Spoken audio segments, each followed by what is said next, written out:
proletaria do meu pobo. Eu falo a porque sí, porque quero, porque me gosta, me peta e dá magaña, porque me sai de dentro, alá do fondo dunha tristura aceda que me abrangue ao ver tantos patufos desleigados, pequenos mequetrefes en raíces, que ao por a garabata xa non saben afirmarse no amor dos devanceiros.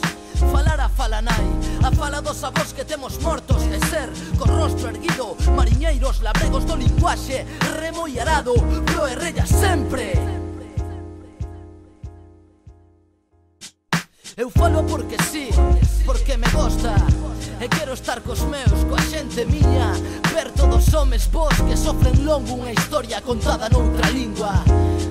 Unha historia contada noutra lingua, contada noutra lingua.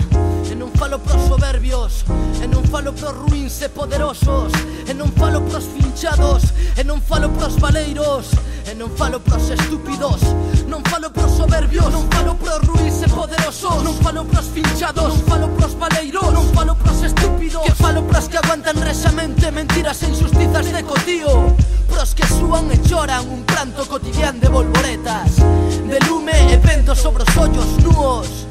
Como é? Eu non quero arredar as miñas verbas de todos os que sofren neste mundo. E ti vives no mundo, Galicia, 12 mágoa das Españas, deitada rente ao mar e se camiño, deitado frente ao mar. Como é? E Celso Emilio Ferreiro e García MC. Lingua proletaria do meu povo. Eu falo a porque sí, porque quero, porque me gosta, porque me peta, porque me sae de dentro, alá do fondo dunha tristura aceda que me abrangue ao ver tantos patufos desleigados. Eu acabo de falar co presidente, gostei que iba a buscar este acto, justamente despois díxome que vos transmitira o saúdo dele, encarecidamente, e non é retórica, porque o presidente sabe, a Academia tamén, que sodes vos os herdeiros da nosa cultura e da nosa lingua, non? Unha vez, moitos poetas, algún magnífico, deles Díaz Castro, por exemplo, teñen algún poema que conciben Galicia como se fora unha nai. Hoxe pode estar seguro de que existe esa nai, que nos está vendo e que está presente aquí, e que está presente cada vez que se fai un acto que a honre, pois estaría, lóxicamente, moi orgulloso de todos vos. A Academia xa vos transmitirá Xulia Santiso, que é a conservadora do museo, quere institucionalizar este acto, é dicir, a pancarta, digamos, que é premiada, pois figure durante un ano aquí, na Academia Galega, e que sea visitada e citada en todas as visitas que se pagan aquí. É dicir, en cada unha desas visitas, en cada unha desas mencións, pois estaredes presentes, lóxicamente, todos vós. Eu confío en que representedes a outros moitos estudantes do país, de Galicia, que estades honrando ao país e a nosa cultura cada vez que protagonizades actos como eses, e non solamente cando se protagonizan actos, sino na vida diaria, cando se usa a nosa lingua, cando se fai uso da ferramenta máis axeitada para vivir sobre todo neste país que se chama Galicia. Pois nada máis, benvidos, que sea agradable a estancia, a velada, e, repito, a Academia síntese orgulloso de vos. Moitas gracias. E quero estar cos meus, coa xente miña.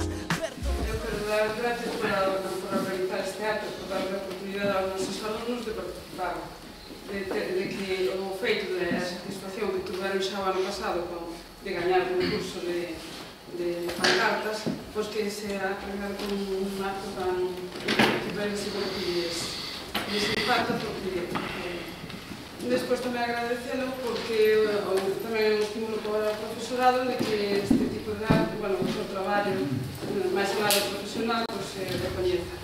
E despois, nós que somos da zona rural, que falamos e pensamos en galego, pois tamén nos gusta, bueno, achegarnos a, xa estamos na cultura, para achegarnos ás institucións que están usando este tipo de cultura. Moitas gracias polo acto e por deixarnos participar. Vamos, encantado.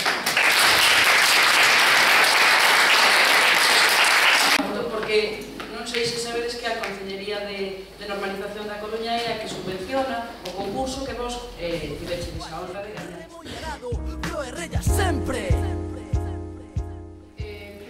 Para nós é unha honra desde o Concello da Coruña poder axudar a organizar o Correlingua e que miles de rapaces como a vos, desde Fisterra, comarca de Bergantiños, Cerceda, Carral, veñades a Coruña ese día a celebrar que falades en galego, que estades orgullosos do idioma que vos sodes os que tendes que transmitir, que sodes os propietarios dese importante patrimonio. Vos sodes plenamente libres, precisamente, ahora que se fala tanto de liberdade lingüística, vos sodes verdadeiramente libres para poder usar o galego. Os rapaces da Coruña ainda non, e por eso nós temos un servicio de normalización lingüística que intenta quitar os prexuizos e tamén axudaros a facer actividades e axudar os profes que intentan nos seus centros de ensino que cando saiades da escola teñades esas competencias que tan importantes son, non só e animarvos a seguir e a seguir utilizando o galego, que para iso intentamos facer todas estas actividades.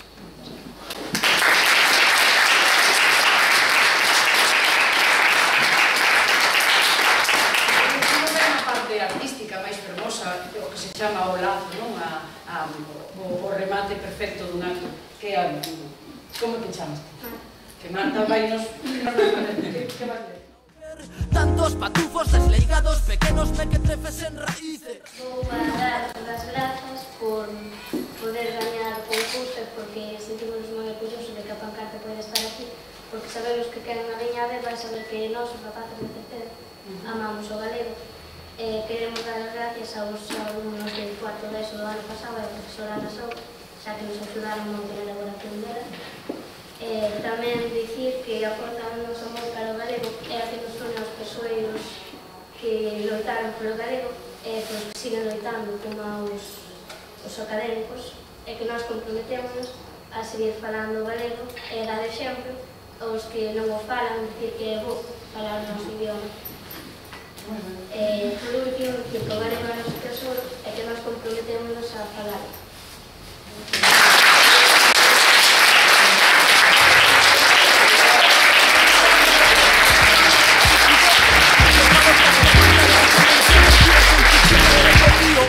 Pros que súan e choran, un canto cotidián de volvoretas, de lume e vento sobre os ollos nuos.